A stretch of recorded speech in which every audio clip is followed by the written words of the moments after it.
Perempuan Hikayat ini cerita seorang perempuan bernama Anissa dan suaminya Tengku Muda. Jadi keluarga mereka adalah keluarga seniman atau penghikayat tradisi.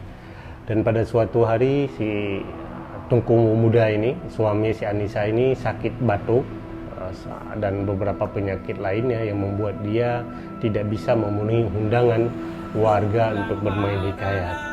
Tapi di sisi lain kebutuhan harian mereka terus mendesak, dan di sisi lain Anissa merasa gelisah dan gundah bahwa suaminya sudah mulai sakit-sakitan, di sisi lain dia tidak punya anak. Kemudian ini mempengaruhi psikologis dia, dan ini sempat terjadi adu mulut dengan si Anissa.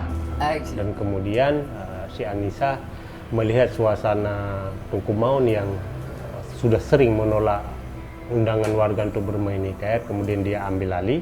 Setelah dia bermain hikayat ini kemudian diketahui sama Tengku Maun, dan ini membuat Tengku Maun tidak bisa terima, karena prinsip Tengku Maun ini adalah tidak boleh dia mendengarkan suara perempuan di atas panggung, walaupun perempuan ini adalah orang yang selalu bermain hikayat di dalam ruang-ruang sehari-hari.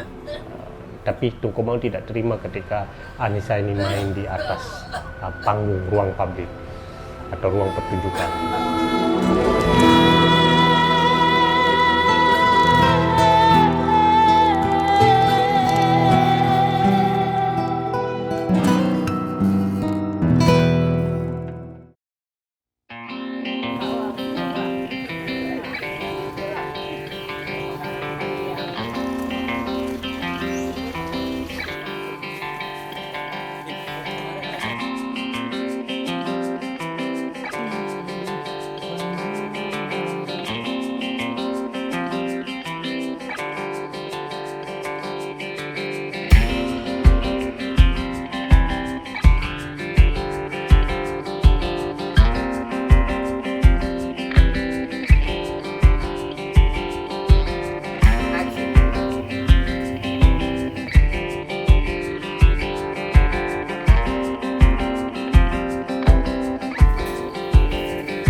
Karakter Anissa ini dia berperan untuk menggantikan posisi suaminya ya, dengan keadaan terpaksa, dengan keadaan kesedihan karena warga banyak mengejek orang ini nggak punya keturunan.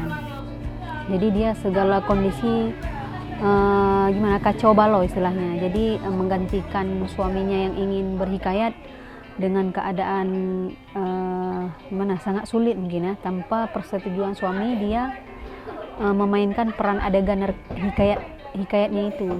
Dan tiba-tiba di tengah jalan dia rupanya bukan berhikayat lagi, sudah menjelaskan aib suaminya tuh. Jadi udah meranggung, udah meratap, udah hilang lah pokoknya yang untuk berhikayat tuh nggak ada lagi, udah meratap, udah menjelaskan suaminya begini, suaminya pokoknya keadaan rumah tangga. Kalau dibilang itu aib suami ya, menjatuhkan Tengku Maun ini martabatnya nggak ada harga diri lagi lah istilahnya, karena mengambil alih tanpa sepengetahuan beliau Tengku Maun tadi.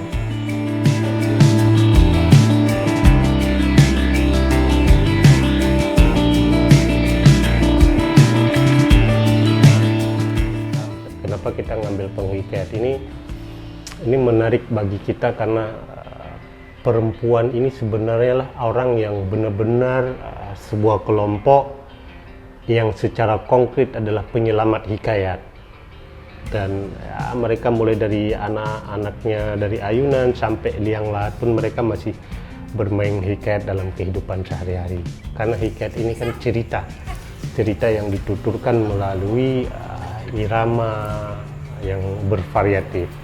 Dan memang yang terkenal di Aceh ini penghikayat itu adalah seperti penghikayat Perang Sabi, terus banyak juga ada penghikayat Dangderia, hikayat Malim Dewa, dan jarang sekali memang, malah hampir tidak ada yang mencoba memperlihatkan bagaimana peran perempuan dalam penghikayat. Padahal dalam aktivitas sehari-hari perempuan inilah adalah penyelamat yang sesungguhnya hikayat, karena mereka terus mendendangkan atau memainkan hikayat itu kepada anak-anaknya itu sejak anaknya kecil sampai kemudian anaknya gede. itu yang coba kita perlihatkan perempuan dalam penghikayat.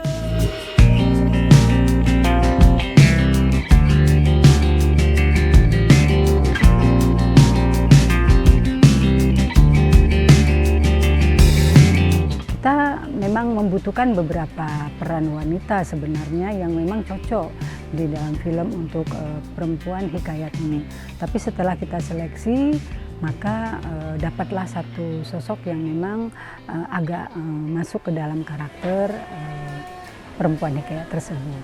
Dan sosok ini juga tidak sembarangan juga, dia harus bisa bahasa Aceh dan juga harus bisa menghikayat setidaknya ya.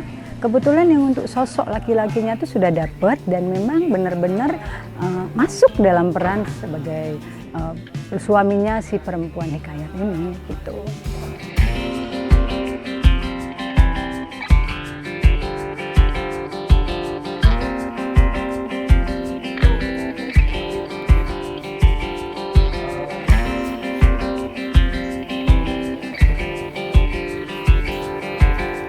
Ya, kalau masalah kesulitan itu pasti.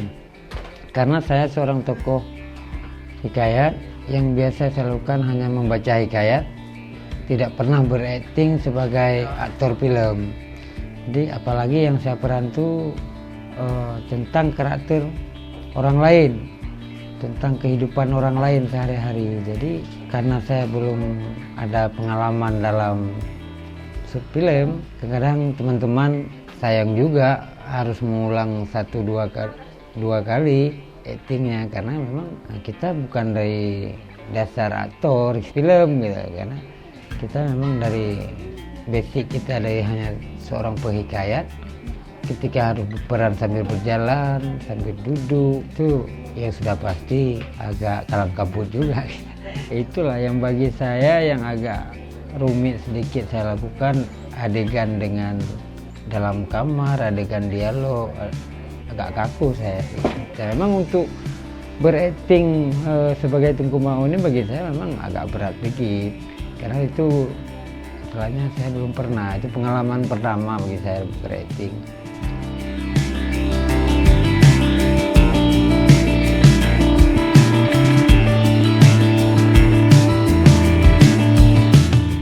Kita memang mengambilnya lokasinya daerah-daerah tradisional, bisa mencerminkan tentang Aceh, karena ini memang menceritakan tentang Aceh. Jadi kita lihat misalnya rumahnya juga begitu, dari bahan kayu, kalau bisa seminimal mungkin kita pakai yang tradisional. Kemudian dalam penata artis itu ada bermacam-macam, ya ada aktivitas dalam rumah, dalam kamar, di dapur, kemudian sampai ada panggung.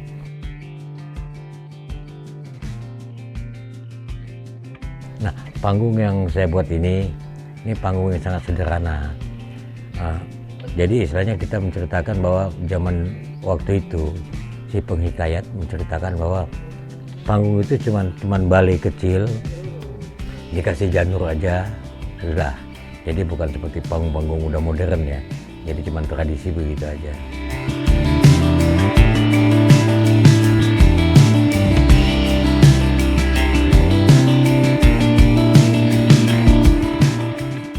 Dan di sisi lain juga kami ingin menggambarkan bahwa bagaimana perempuan di Aceh ini sebenarnya ketika dia pada posisi sangat terjepit, maka perempuanlah sebenarnya di Aceh yang mengambil alih segala macam peran sosial, ekonomi yang terjadi. Kami itu terinspirasi dari bagaimana perang yang berkecamuk di Aceh, banyak laki-laki kemudian pergi meninggalkan kampung. Nah, perempuan inilah sebenarnya yang menyelamatkan ekonomi keluarga, dan itu yang lakukan.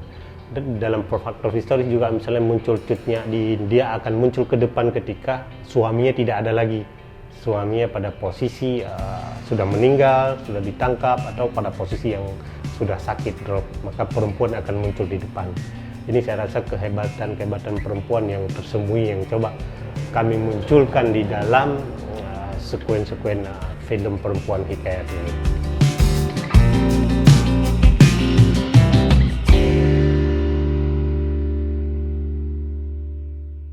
Perempuan hikayat. Bongo!